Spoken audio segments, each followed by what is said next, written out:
Good evening, everyone. Welcome to my channel Books Ka Funda. And here I am your teacher as well as a host, Nikita Gupta. And we know we are meeting after very long time. It's been almost more than a month. But due to some personal commitments, I couldn't take up any of the lectures after my last lecture, which we have discussed about respiration. So, let me introduce myself. I am Nikita Gupta. I did my graduation in microbiology honors from Delhi University. I did my masters in human genomics from Punjab University, Chandigarh. I did my MBA from ICFI Business School, Gurgaon, and I hold 3+ years of experience in corporate. So today we are going to discuss about yet another and very important topic in life processes, that is digestion. Right, so do visit my channel Books Ka Funda and get an overview about all the topics which you have already discussed, that is heterotrophic nutrition, autotrophic nutrition, respiration. So next we'll be discussing about digestion. So not to miss, it is very small yet very important topic and very crucial in all the living organisms, be it microorganisms, be it plants, animals, humans, etc. So we'll be discussing about digestion in detail in plants, in animals, in humans. So please pay attention and let me know if you have any queries or any doubts. Please post your questions in the comment section and I'll definitely try to take it up. Also, I would like to make a note. Someone requested me in my previous video to stick to the NCERT strictly, and it is just a request that if you are targeting any ET, that is NEET or any other medical exam, then you should definitely need to work upon your basics as well as try to work upon your the concepts which are not there in NCERT. So extra knowledge is not dangerous, but it is very beneficial. So that is why I'll try to cover up some topics which are not in your NCERT, just to give you an overview that what all is important. NCERT is definitely a Bible, but yes, extra knowledge is very important as well. So I try myself to stick to NCERT, but somewhere I try to add extra knowledge. So it is better to have something fun and entertaining extra to what we already know, right? All right, so let's start with it. So the first topic which we'll be discussing about is digestion, that is digestion in plants. We'll be discussing about digestion in plants, digestion in animals, then human beings, okay, and then also we'll be covering about little bit of absorption in humans. All right, so in our last presentation or last class we discussed about respiration. तो respiration के बारे में हमने पढ़ा था कि respiration में क्या होता है, ठीक है. तो जब वो हमारा फूड जब इंटेक होता है फूड का, ह्यूमंस में हम लोग माउथ कैविटी के थ्रू फूड इंटेक करते हैं, और जब फूड इंटेक होता है तो वो बहुत ही कॉम्प्लेक्स सब्सटेंसेस होते हैं, बहुत ही कॉम्प्लेक्स मॉलिक्यूल्स होते हैं जिसमें वो इंटेक करता है, राइट. तो हम उस डायरेक्टली कॉम्प्लेक्स फॉर्म में उस फूड को एब्जॉर्ब नहीं कर पाते, मतलब उसका ब्रेक डाउन होना बहुत ज़रूरी होता है इनटू सिंपलर मॉलिक्यूल्स. अगर कुछ भी कॉम्प्लेक्स सब्सटेंस हम सिंपलर मॉलिक्यूल्स में ब्रेक डाउन नहीं करती हमारी बॉडी, तो हमारे डिफरेंट सेल्स उसको एब्जॉर्ब नहीं कर पाते. तो जो मेन पर्पस होता है पूरी साइकिल का, that is to obtain energy to perform different task, वो फुलफिल नहीं होगा, राइट. तो मतलब बचपन से ही कहते हैं ना, खाना खाओगे तो एनर्जी मिलेगी, खाना नहीं खाओगे तो एनर्जी नहीं मिलेगी. हम लोगों को लेजीनेस फील होती है या एक्टिवनेस कम होती है, तो हम कहते हैं ना हमें थोड़ा सा कुछ खाना है, हमें भूख लग गई है, एंड उसके बाद we feel like we are active again, we feel like lot energetic.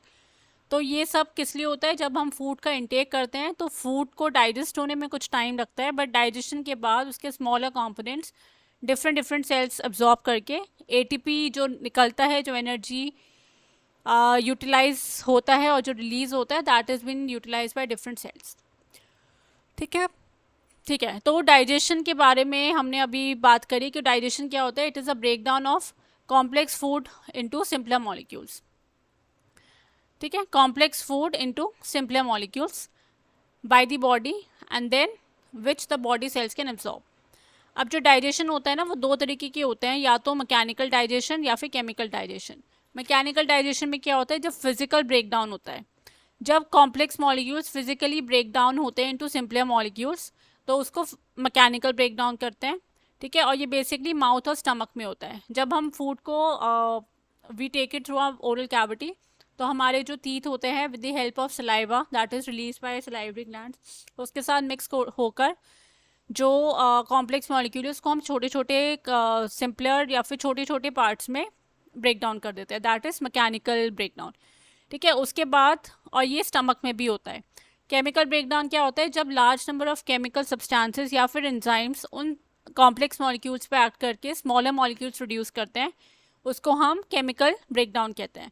और फिर ये smaller molecules then they are taken to the different parts of the body through to body fluids that is blood and lymph. Blood and lymph जो है हमारे main body fluids होते हैं जो इन स्मॉलर कंपोनेंट्स को डिफरेंट डिफरेंट ऑर्गन्स और cells तक लेके जाते हैं जहाँ पे इनकी एब्जॉर्प्शन होती है, ठीक है। तो डाइजेशन जो है इंट्रासेलुलर भी होता है, एक्स्ट्रा सेलुलर। इंट्रासेलुलर में जब हम फूड को या किसी भी कंपोनेंट को बॉडी के अंदर लेके जाते हैं और उसके बॉडी के अंदर जाके तो उसके बॉडी के अंदर जाके जब उसका डाइजेशन होता है that is called as intracellular. और जब कोई भी ऑर्गेनिज्म उस कंपोनेंट को बॉडी के बाहर ही ब्रेक डाउन करता है, पहले कॉम्प्लेक्स को सिंपलर मॉलिक्यूल्स में ब्रेक डाउन करेगा, फिर सिंपलर मॉलिक्यूल्स हमें वो बॉडी जो ऑर्गेनिज्म है वो बाहर से उसको अंदर लेता है, that is called as extra cellular, ठीक है। तो जो डाइजेस्टिव सिस्टम होते हैं उसके तीन मेन फंक्शन होते हैं। First is digestion of food, सबसे पहले फूड डाइजेस्ट करना, उसके बाद उसको एब्जॉर्ब करना और जो अनडाइजेस्टेड फूड मटेरियल है उसको एलिमिनेट कर देना, ठीक है। ये एक डायग्राम है जिसमें हमें दिखाया है कि इंट्रासेलुलर और एक्स्ट्रा सेलुलर डाइजेशन क्या होता है, ठीक है। ये सेल है, सेल में न्यूक्लियस होता है, ऑब्वियसली वी नो, ठीक है। ये इंट्रासेलुलर डाइजेशन है, फूड बाहर से हमने फूड लिया, फूड अंदर गया, एंडोसाइटोसिस हुई, एंडोसाइटोसिस में जो फूड है, फूड स्मॉलर स्मॉलर कंपोनेंट्स में ब्रेक डाउन होता है और फिर वहाँ से न्यूट्रिएंट्स रिलीज होते हैं which are then absorb by the different cells, this is intracellular, ठीक है।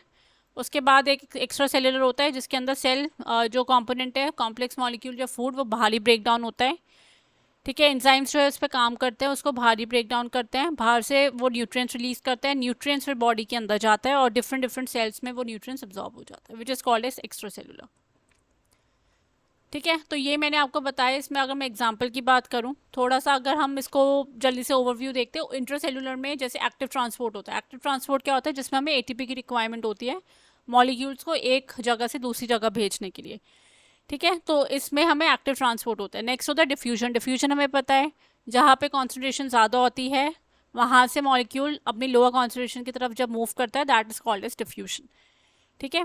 फेगोसाइटोसिस क्या होता है, इसमें जब ऑर्गेनिज्म अपने सराउंडिंग में कोई सॉलिड मॉलिक्यूल को इनगल्फ करके उसको छोटे छोटे कॉम्प्लेक्स मॉलिक्यूल से सिंपलर मॉलिक्यूल्स में ब्रेक डाउन करता है that is called as phagocytosis.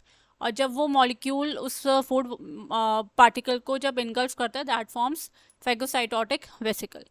उसके बाद पिनोसाइटोसिस क्या होता है, सेम होता है फेगोसाइटोसिस के, the only difference is phagocytosis में सॉलिड पार्टिकल इनगल्फ होता है और पिनोसाइटोसिस में लिक्विड पार्टिकल इनगल्फ होता है। तो लिक्विड में जो वेसिकल बनता है that is called as pinocytotic vesicle, ठीक है। That is the only difference. So ये सब इंट्रासेलुलर होते हैं, बॉडी के अंदर होते हैं या सेल के अंदर होते हैं। एक्स्ट्रा सेलुलर में कुछ ऑर्गेनिज्म होते हैं जिसमें डाइजेशन डाइजेस्टिव सिस्टम के बाहर होता है। एग्जाम्पल्स होते हैं जैसे कुछ फंजाई या फिर पैरासाइट्स। अच्छा, now there is this one small exercise for all of you. अभी you need to research about कि कौन से फंजाई और कौन से पैरासाइट्स है जिसमें डाइजेशन उनकी बॉडी के बाहर होता है।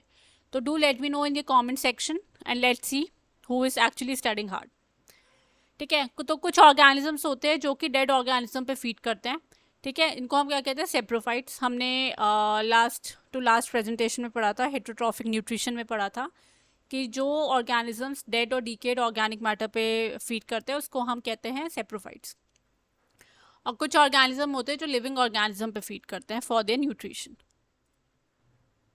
Now this topic is going to be very interesting because I am sure most of you must not be knowing about this, but this is yet very interesting topic, because हमें पता है कि जो plants होते हैं, plants का जो main source of food होता है वो खुद ही बनाते हैं. मतलब they require what, they require sunlight, they require carbon dioxide, they require water, and they require chlorophyll pigment to prepare their own food, which is stored in the form of starch, right?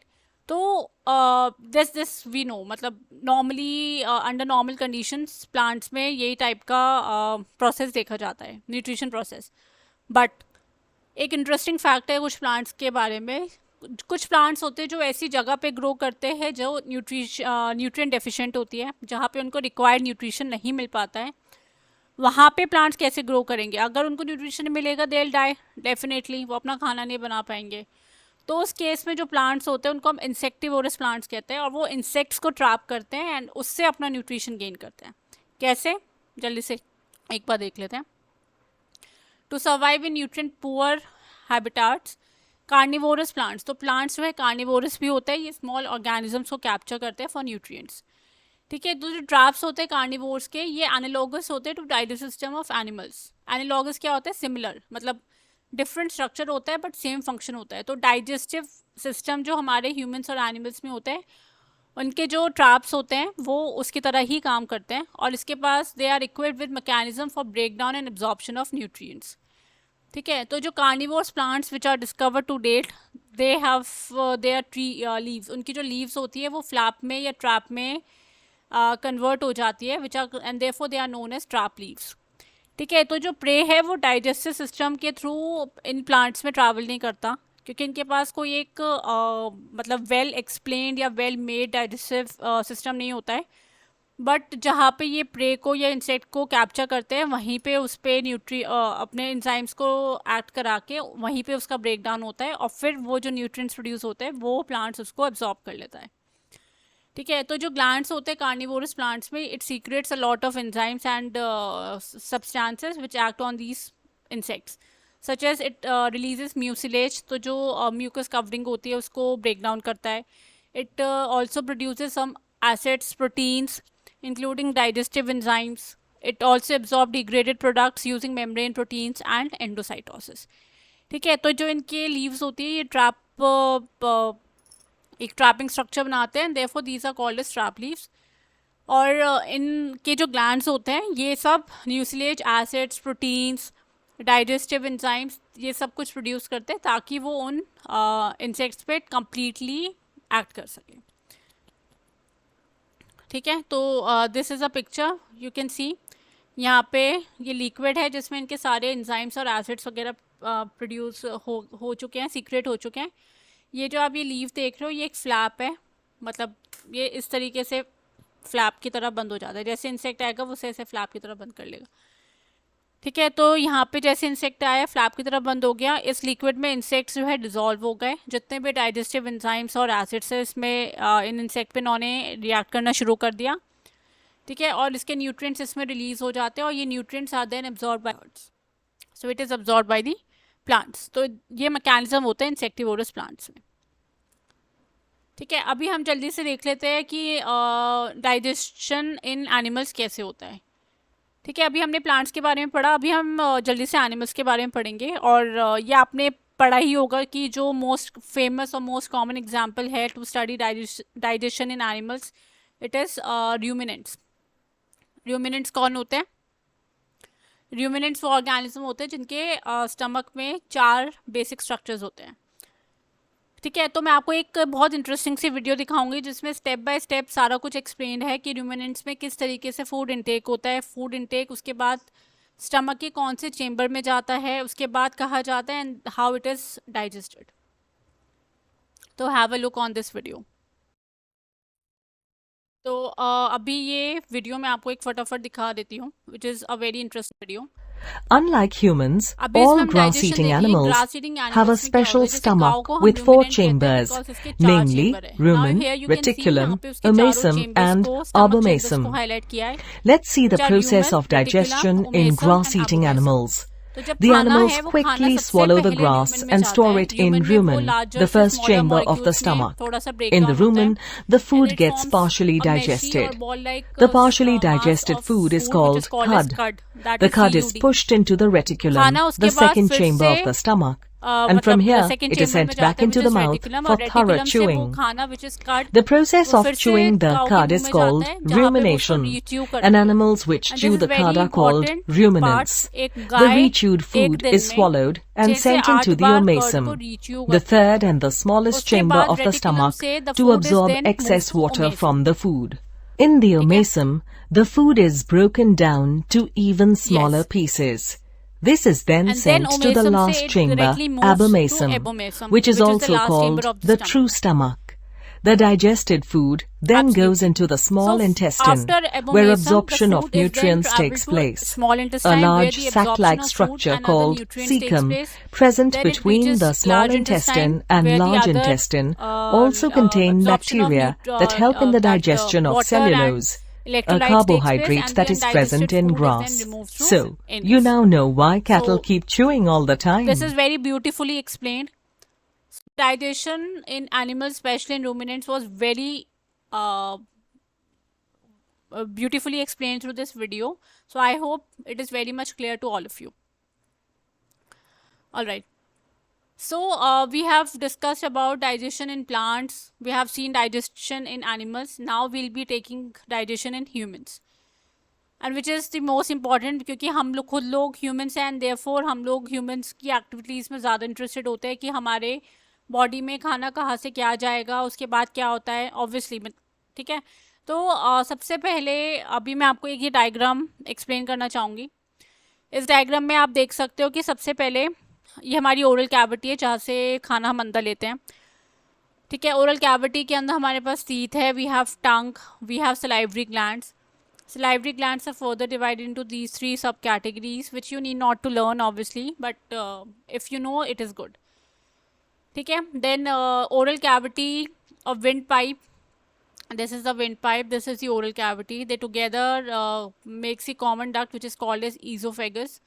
ठीक है. Pharynx होता है और एक larynx होता है, which is called as a voice box. ठीक है. Esophagus से खाना जो है फिर सीधा हमारा स्टमक में जाता है. स्टमक में फर्दर डाइजेशन होगी, एसिड के साथ मिक्सिंग होगी.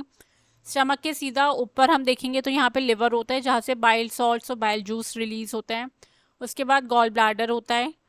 ठीक है. तो उसके बाद यहाँ पे कॉमन डक्ट बनती है स्टमक की, लिवर की और पैनक्रियाज की, and then it together forms a common duct with stomach. खाना फिर स्टमक से डायरेक्टली हमारा स्मॉल इंटेस्टाइन में जाता है, और सबसे पहले वो डिओडनम में जाता है. डिओडनम जो है मेन या फर्स्ट पार्ट होता है स्मॉल इंटेस्टाइन का, जहाँ पे फूड का एब्जॉर्प्शन होना शुरू होता है.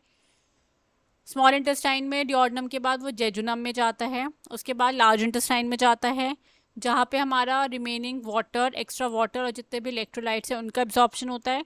एंड जो एक्स्ट्रा फूड बच जाता है या एक्स्ट्रा अनडाइजेस्टेड फूड है जिसमें से कोई एब्जॉर्प्शन पॉसिबल नहीं है, then it is release out of the body through caecum और एनस.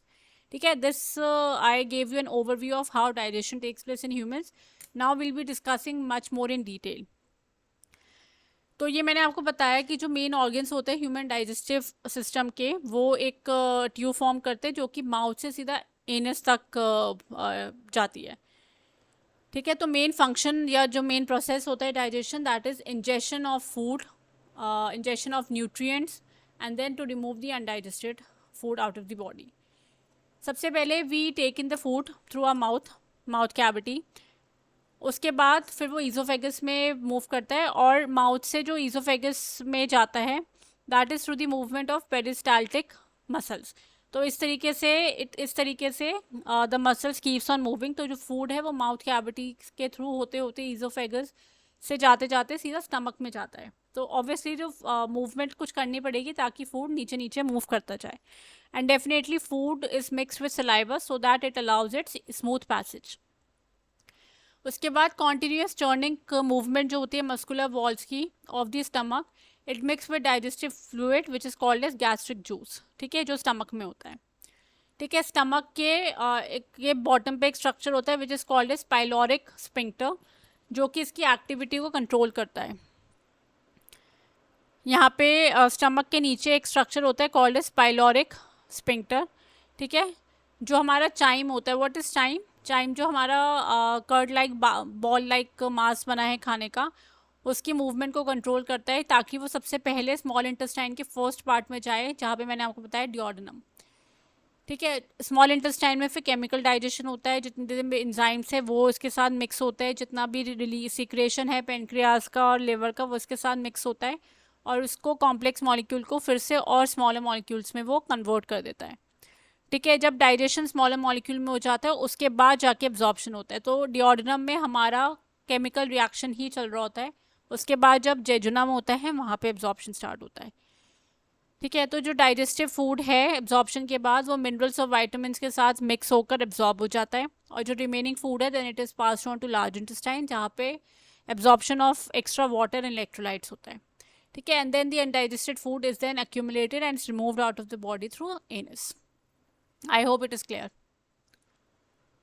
अभी हम लोग थोड़ा सा डिटेल में डिस्कस करेंगे about different organs which are involve in digestion. सबसे पहले जैसे सलाइवरी ग्लैंड्स है, तो मैंने आपको बताया सलाइवरी ग्लैंड सलाइवा रिलीज करता है, जो कि फूड के साथ मिक्स करके उसको थोड़ा सॉफ्ट बनाते हैं सो that it is easily acted upon by different organs and by different enzymes.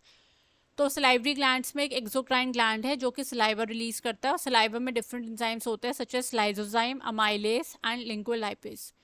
ठीक है, तो इनका काम डिफरेंट डिफरेंट कंपोनेंट्स होते हैं फूड के। फूड में हमारा फैट भी है, फूड में हमारा प्रोटीन भी है, इन सब पे ऐड करके इनको इनके स्मॉलर कंपोनेंट्स में ब्रेक डाउन करता है।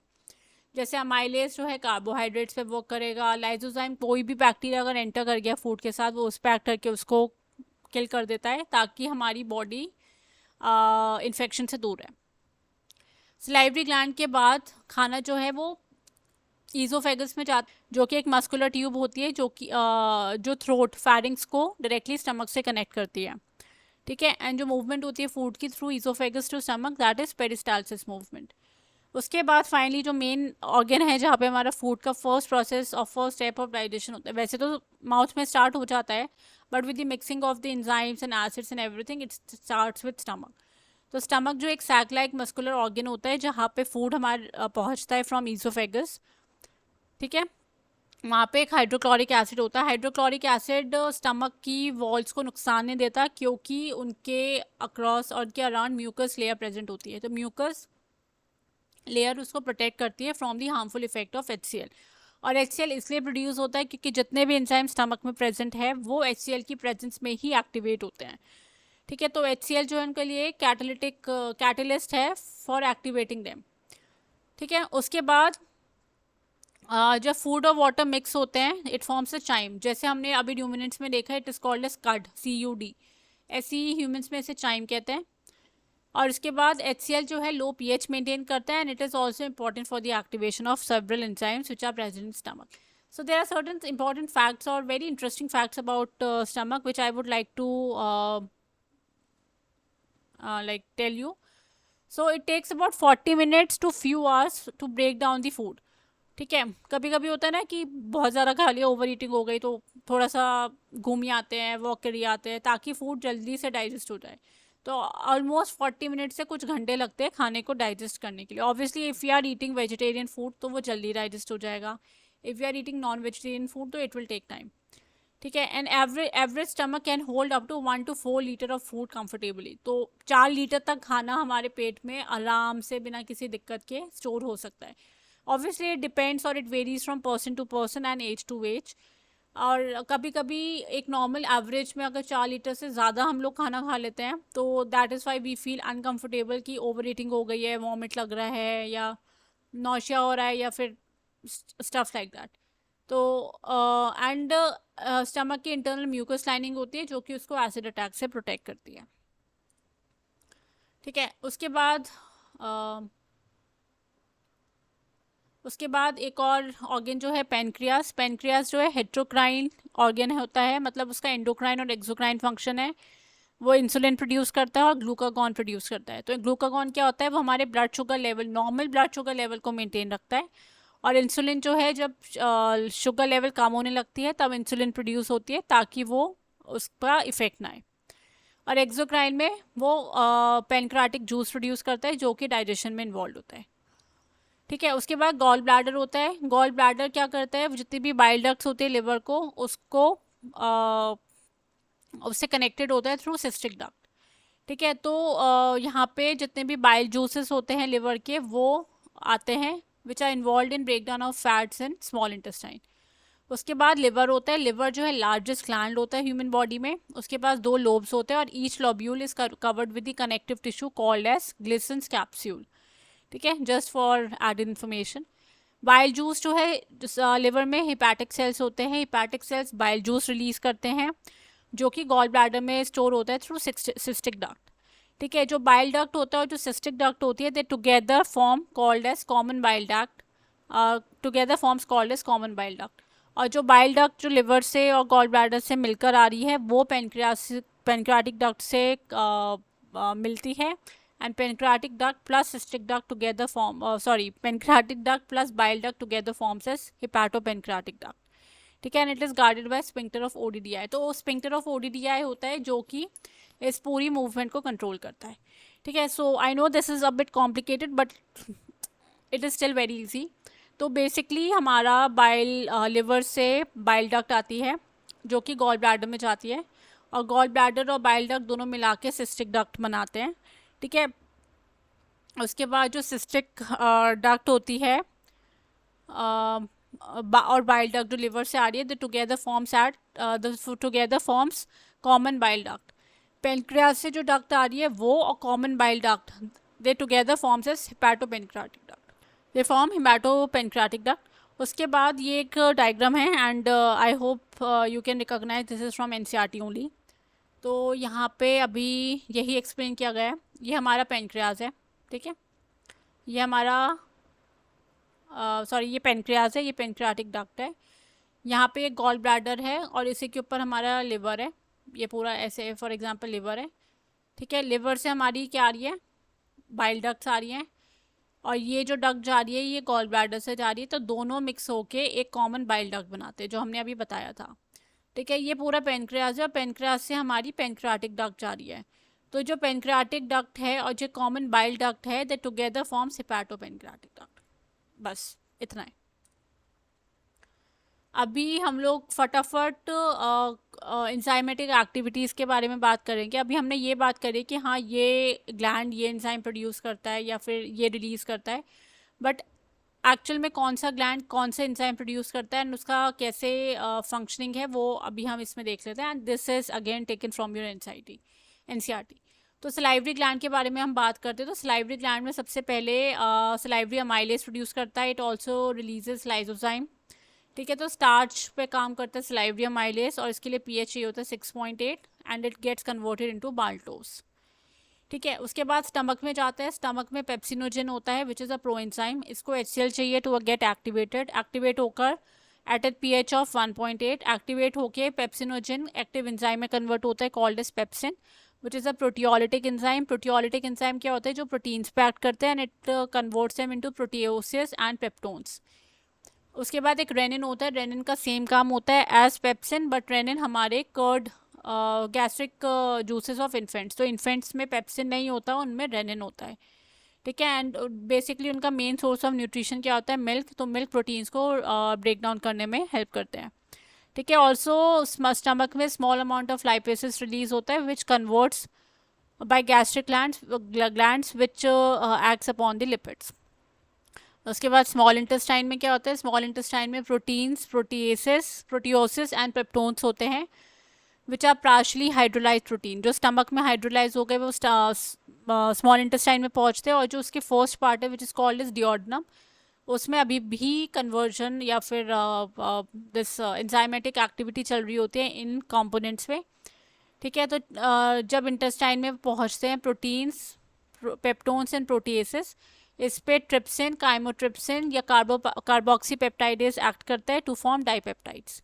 ठीक है, तो ये कॉम्प्लेक्स मॉलिक्यूल्स थे, इन पे ये एंजाइम ने एक्ट करा है इन फॉर्म्स ऑफ डाइपेप्टाइड्स। उसके बाद जो चाइम है उसमें जो कार्बोहाइड्रेट्स होते हैं, they are further hydrolysed by pancreatic amylase into disaccharides. ठीक है, तो पॉलीसेक्राइड जो स्टार्च था हमारा, उसने माल्टोज में कन्वर्ट करा, तो स्टार्च से हमारा डायसैकेराइड कन्वर्ट हो जाता है। ठीक है, that is 2 sugar.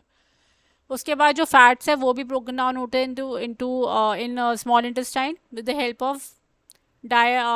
Help of bile salts और bile enzymes into di monoglycerides. ठीक है, उसके बाद जो पेनक्राटिक जूस है उसके अंदर न्यूक्लियसेस भी होता है, ऑब्वियसली न्यूक्लिक एसिड को भी तो ब्रेक डाउन करना है ना उसके, तो पेनक्राटिक जूस में न्यूक्लियसेस भी होता है, तो न्यूक्लिक एसिड पे न्यूक्लियसेस काम करते हैं, फॉर्म्स एज न्यूक्लियोटाइड्स, उसके बाद again it is broken down into nucleosides. I hope you know the difference between nucleotides and nucleosides. ठीक है, so this is the entire summary. सबसे पहले डायपेप्टाइड्स डायपेप्टाइडेसिस के प्रेजेंट में अमीनो एसिड्स में कन्वर्ट हो गए. माल्टोस माल्टेस के प्रेजेंट में शुगर और ग्लूकोज में. लैक्टोस लैक्टेस के प्रेजेंट में ग्लूकोज एंड गैलेक्टोज में. सुक्रोज सुक्रेज के प्रेजेंट में ग्लूकोज एंड फ्रक्टोज में. न्यूक्लियोटाइड्स न्यूक्लियोटाइडेसिस में न्यूक्लियोसाइड्स न्यूक्लियोसाइडेसिस के प्रेजेंट में sugars and bases. And di and monoglycerides in presence of lipases forming fatty acids and glycerol. So ये most simpler और end products होते हैं which are then directly absorb by the cells. ठीक है, अभी एक छोटा सा टॉपिक और है जो कि will be discussing in next 5 minutes. तो इसमें अभी हम एब्जॉर्प्शन इन ह्यूमंस की बात करेंगे. तो डिओडेनम जो फर्स्ट पार्ट है स्मॉल इंटेस्टाइन का डिओडेनम, उसमें हमारा ब्रेक डाउन हो गया. डिओडेनम के बाद फूड ट्रैवल करता है जेजुनम में which is the second part of small intestine, and वहाँ से जाके एब्जॉर्प्शन स्टार्ट होती है. ठीक है, तो जितने भी बायो माइक्रोमोलिक्यूल्स है इनका ब्रेक डाउन हो गया डिओडेनम में. Now it reaches jejunum and ileum region जहाँ पे absorption of food takes place, और फिर अनडाइजेस्टिव फूड और unabsorbed substances are then pass to the large intestine. ठीक है, लार्ज इंटेस्टाइन में जितना भी एक्स्ट्रा वाटर है, मिनरल्स है, इलेक्ट्रोलाइट्स है, उनकी एब्जॉर्प्शन होती है. ठीक है, और लार्ज इंटेस्टाइन में ना म्यूकस भी रिलीज होता है जो कि अनडाइजेस्टिव फूड के साथ अडेयर होता है, and then it is release out और removed out of a body in the form of stool. ठीक है, so this is the figure. Oesophagus से स्टमक में गया. ठीक है, स्टमक से डिओडेनम में गया, डिओडेनम से जेजुनम में गया, जेजुनम से फिर इलियम में गया, और इलियम से फिर rectus.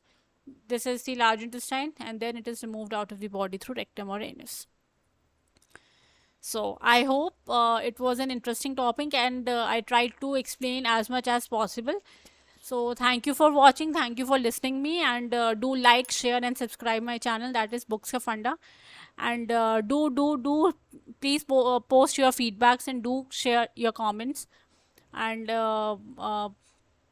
if you're liking my style, आपको मेरा teaching अच्छी लग रही है नहीं अच्छी लग रही है, if you want some improvements, if there are some points of improvements, any feedbacks from me, or the way I'm teaching, if I'm going too fast, if I'm going too slow, or if my speed is okay, so please आप मुझे comment section में ज़रूर बताइए, and I would really love to listen to and read all your feedbacks. So next time we are not going to take this long. 1 महीने का gap नहीं लेंगे. We are going to meet very soon, and we are going to take up the next very interesting topic of life processes. So till then, stay tuned, keep watching, keep liking, keep subscribing my channel, and do ask your friends and family and any people you know जिनको इन topic से फ़ायदा होगा तो definitely ask them to join it. So thank you for watching. Bye bye.